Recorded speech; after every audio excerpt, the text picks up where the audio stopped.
Hello and welcome, baby. Here we are, December 9th. You know what I'm saying? We got Thursday night football for the last week before the playoffs. We got Pittsburgh, we got Minnesota. Let's get right down to it, baby.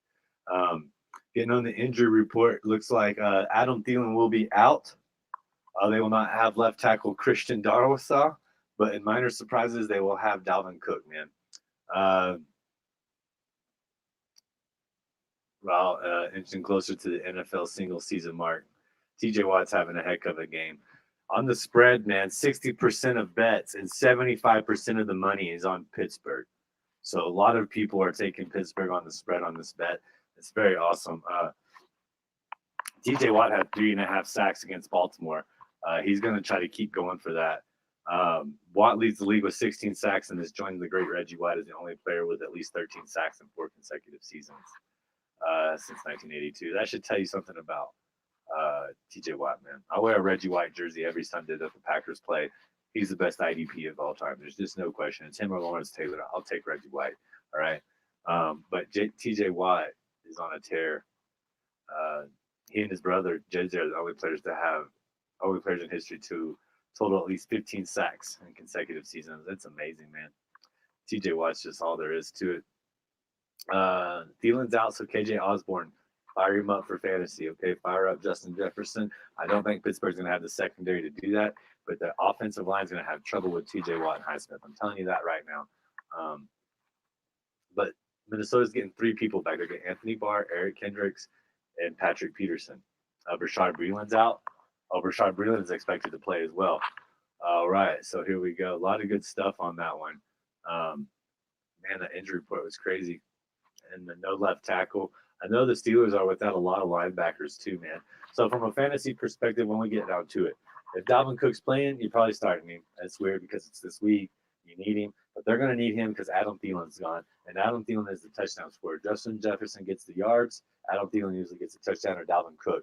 So they're going to need Dalvin Cook back. You're going to start Kirk Cousins. You're going to start Conklin. You're going to start Justin Jefferson on the offensive side for the Vikings. On the offensive side of the Pittsburgh Steelers, Najee Harris is going to have a tough time with both those linebackers back, okay? With Barry and Kendricks coming back, they're going to shut down Harris. They're going to force Big Ben to throw the ball. I like Muth. I think he's going to be a stud. Harrison's going to be locked up on him. Harrison allowed a touchdown last week. Uh, Muth is a go-to guy in the end zone. I do like him for fantasy football, DFS. Do not be scared to fire up Muth for your um, tight end needs this week. Don't be scared to roll with the Thursday tight end early if he's available. Okay. Also, I want to say uh, on the offensive side of the ball for the Steelers, you're gonna fire D Johnson, man. I think this is gonna be a good game for him. I think this could be a high volume game. I think they're gonna look at a lot of slants. And even though Patrick Peterson's back, even though Rashad Breeland's playing, they can be attacked. Those cornerbacks can be attacked. So Chase Claypool and D Johnson, man, I think that they are going to have excellent games. Washington could get past that secondary and have a big play. I'm not sure he's worth the start. Maybe in a DFS lineup, if you're looking for something a little under traditional, so you can get the money, Washington might be a good play. But I do think Johnson's going to have a hell of a game. I think they're going to try to check Harris, and they're going to make Big Ben beat them, which I think he still can. All right. For the mouse, you guys already know I've teased up the Steelers.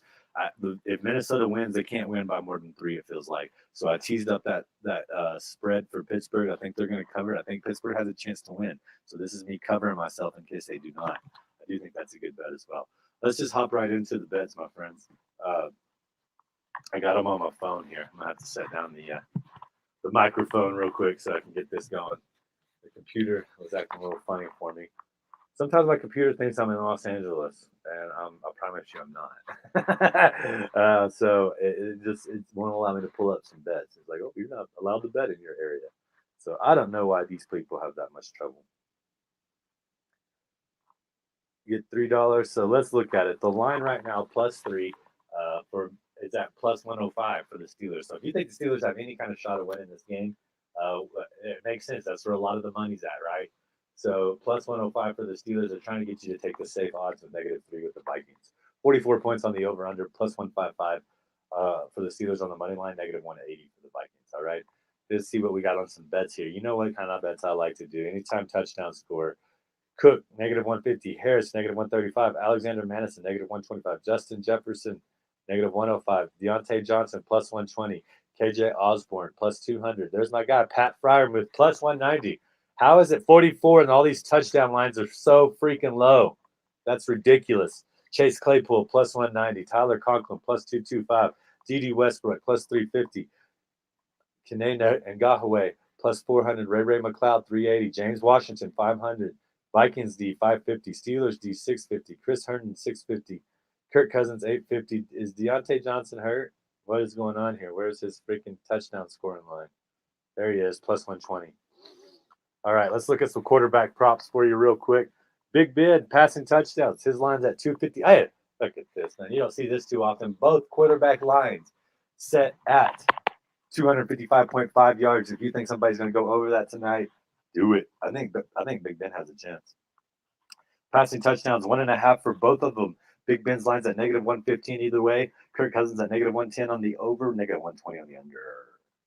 Interceptions, I'll just stay away from that. Let's go look at running back, wide receiver prop, baby. You know how I like it. The only rushing yard totals up right now is Najee Harris, 73.5. I think he's going to go under. So do the odds makers. Receiving yards, Chase Claypool, 50.5. Deontay Johnson, 80.5. What'd I tell you, baby?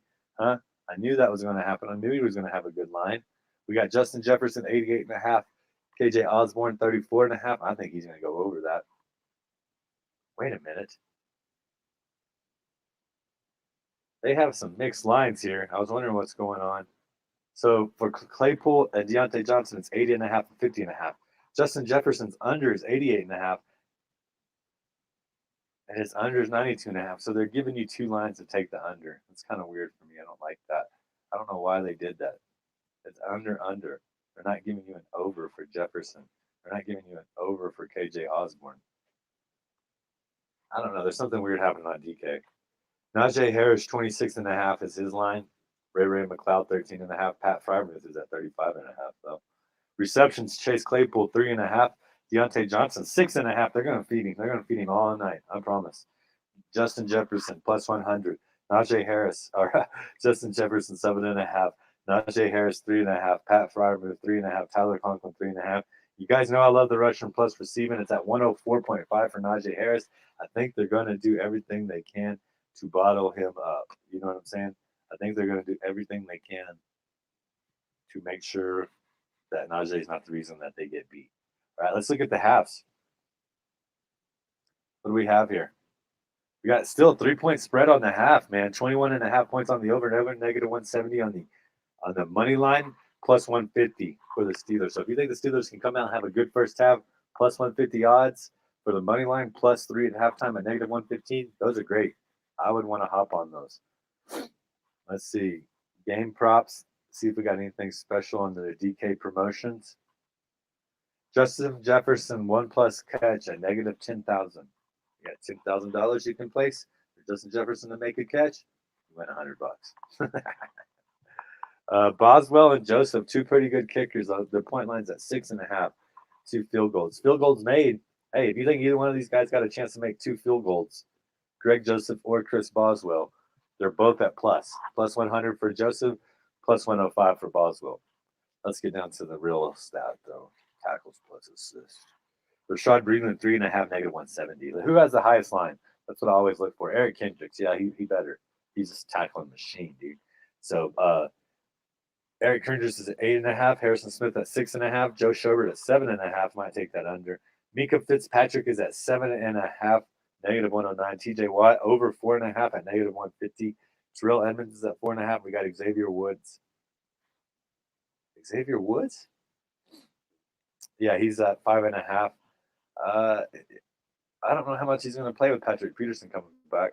So you could take that under, but his over is at 5.5. That's going to pretty much wrap it up for us today, guys. We're going to wrap up the show kind of quick. But, just be safe with your betting. Don't bet your house. Thursday night games tend to be a little unpredictable. People tend to get hurt, so watch betting on the overs. It's a short week. It's late in the season.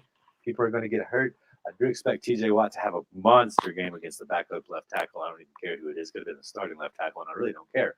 TJ Watt is going to have a monster game. He's going to go for the sack record. He's going to go for the Defensive Player of the Year award because the only person that can even come close really is Roquan Smith, maybe Derwin James. He might get the Comeback Player of the Year award. Who knows? But TJ Watt's on a mission, man, and he's going to have an excellent game. I said it earlier. The Steelers are going to have to play exceptional defense for them to have a chance the rest of the season to get to the playoffs. And that's with exceptional defense, it's going to be TJ Watt, and it's going to be Minka Fitzpatrick. That's how it's going to be. All right, guys, I just want to say thank you. Make sure you go check out Iggy's Fantasy and Betting. You can go check it out, get all your DFS needs on there. Go sign up for Superdrive. I'm going to be setting the line up today. You can sign up. You can have free 20, 50, or $100 subscriptions no matter where you live in the 50 states. Doesn't matter if sports betting is illegal where you live because this is a legal system to make sure you get up and do it. Go check out Iggy's Fantasy and Betting. Hey, hit me up with your lineup questions, baby. All your lineup questions, all your betting questions, I'm here for you all the time. I'm not a snob. I'm not one of these people like, oh, you don't follow me. I'm not answering anything. That's not how I roll, man. All right, guys, have a good one, and I'll talk to you soon. Peace.